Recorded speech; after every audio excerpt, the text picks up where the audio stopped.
नमस्कार भारतवासियों, भाइयों एवं बहनों, आपका यूट्यूब चैनल दर्शन एवं साहित्य पर स्वागत है। आज की इस कड़ी में हम देखेंगे युगनायक स्वामी विवेकानंद की बायोग्राफी समरी की कड़ी के रूप में। आश्चर्यो वक्ता कुशलो अस्य लब्धा। बहुमुखी प्रतिभा के धनी युगनायक स्वामी विवेकानंद के विषय में कि योग्य शिष्य को पाकर श्री रामकृष्ण प्रथम दिन से ही नरेंद्र नाथ की ओर विशेष रूप से आकृष्ट हो गए थे। अप्रोच विज्ञान संपन्न महानुभाव गुरु सुयोग्य शिष्य को देखते ही अपने सारे जीवन के प्रत्यक्ष अनुभवों को उसके अंतर में उड़ेल देने के आग्रह से मानो अधीर हो उठे थे।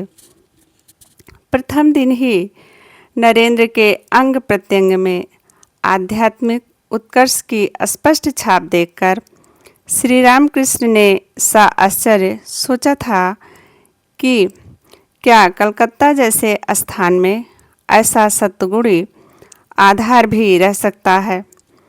बाद में उन्होंने भक्तों से कहा था, नरेंद्र को जब पहले पहाल देखा उस समय उसे अपने शरीर का कुछ ध्यान ही नहीं था। ज्यों ही उसे छुआ त्यों ही मेरा बाह्य ज्ञान खो गया। नरेंद्र नाथ के शरीर के लक्षणों की परीक्षा लेकर उन्होंने एक दिन नरेंद्र को कहा था, तेरे शरीर के सभी अंग सुलक्षण युक्त हैं, केवल दोष है निद्रा के समय सांस जोर से चलती है। योगी कहते हैं, इतने जोर से सांस चलने का मनुष्य अल्पायु होता है।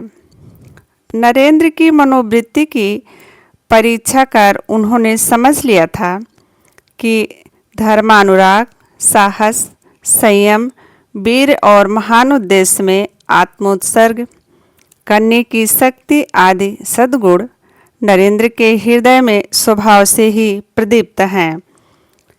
वचनामृत के प्रथम भाग के मतानुसार नरेंद्र नाथ के दक्षिणेश्वर आगमन के कुछ दिनों बाद बाबूराम, जो भविष्य में स्वामी प्रेमानंद के नाम से प्रसिद्ध हुए, उनका आगमन शुरू हुआ। एक दिन वह रामदयाल बाबू के साथ संध्या समय दक्षिणेश्वर पहुँचे और बहुत देर तक धर्म चर्चा करने के उपरांत भोजन करने के बाद श्री रामकृष्ण देव के कमरे के पूर्व की ओर काली मंदिर के आंगन के उत्तरी बरामदे में वह रामदयाल बाबू के साथ सो गए। तद उपरांत नरेंद्र के लिए श्री रामकृष्ण देव की जो व्याकुलता उन्होंने अपनी आँखों से देखी, उस संबंध में उन्होंने स्वयं अपने श्रीमुख से इस प्रकार वर्णन किया था। सोने के 1 घंटा बाद, ना बीता होगा 1 घंटा भी, कि श्री रामकृष्ण देव अपनी पहनी धोती को बच्चों की तरह बगल में दबाकर हमारे पास आकर रामदयाल बाबू को जोर से पुकार कर कहने लगे, अजी सो गए। हम दोनों चौंक कर उठे और कहा, जी नहीं।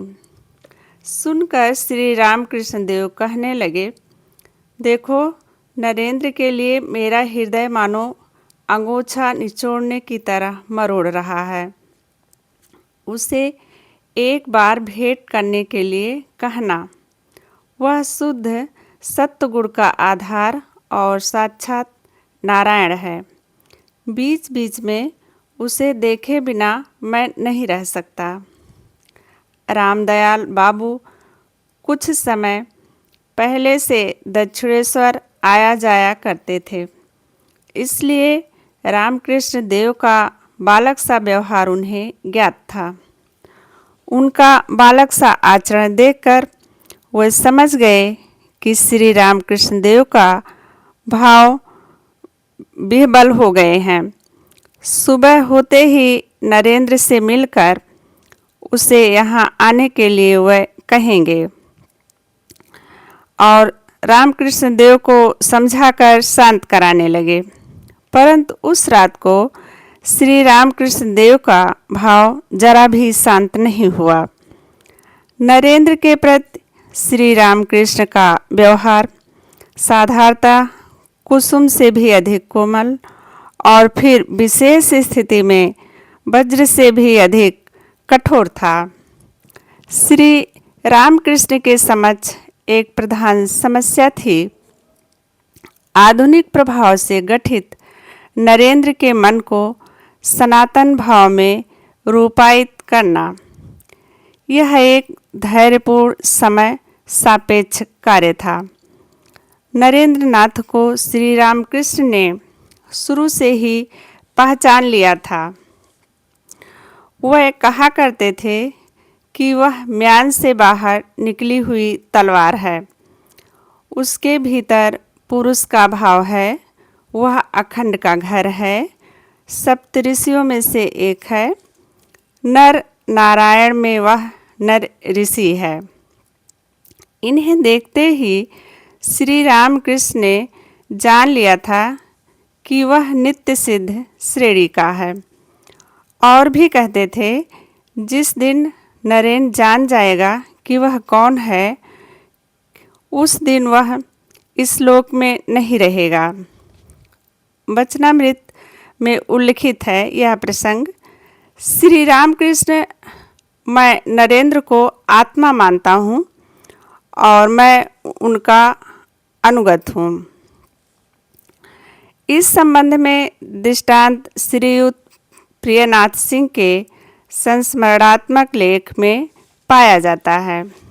यह नरेंद्र नाथ की बीए की परीक्षा के कुछ समय के पहले की बात है। नरेंद्र बहुत दिनों से रामकृष्ण देव के पास नहीं गए थे, इसलिए वह स्वयं एक दिन सवेरे रामलाल के साथ कलकत्ते में नरेंद्र के घर आए। उस दिन सवेरे नरेंद्र के कमरे में दो सहपाठी हरिदास चट्टोपाध्याय और दाशरथी सान्याल बैठे थे। ये लोग काफ़ी पढ़ते और कभी वार्तालाप भी करते थे। इसी समय बाहर द्वार पर नरेन नरेन शब्द सुनाई पड़ा। स्वर सुनते ही नरेंद्र हड़बड़ाकर तेजी से नीचे पहुँचे।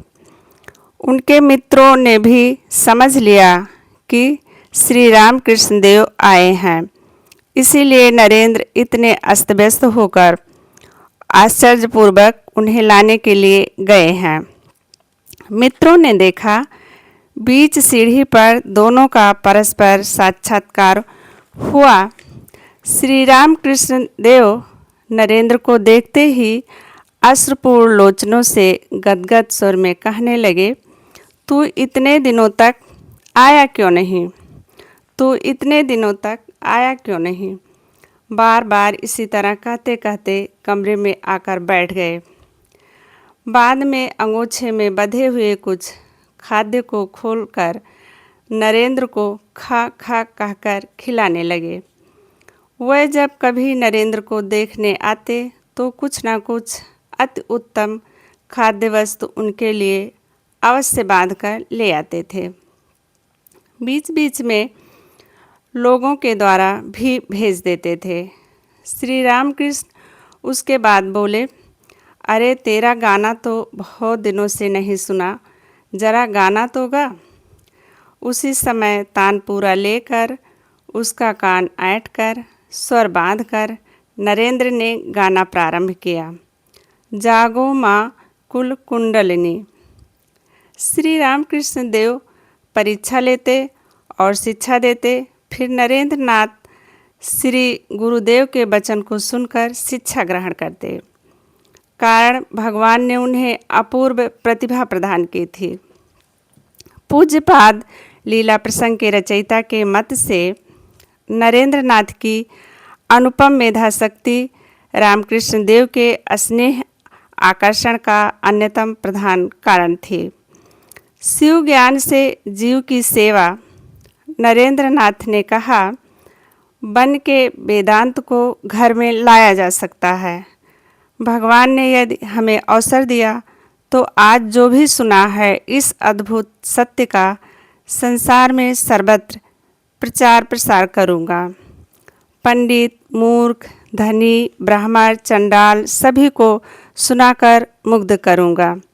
आज की कड़ी में बस इतना ही।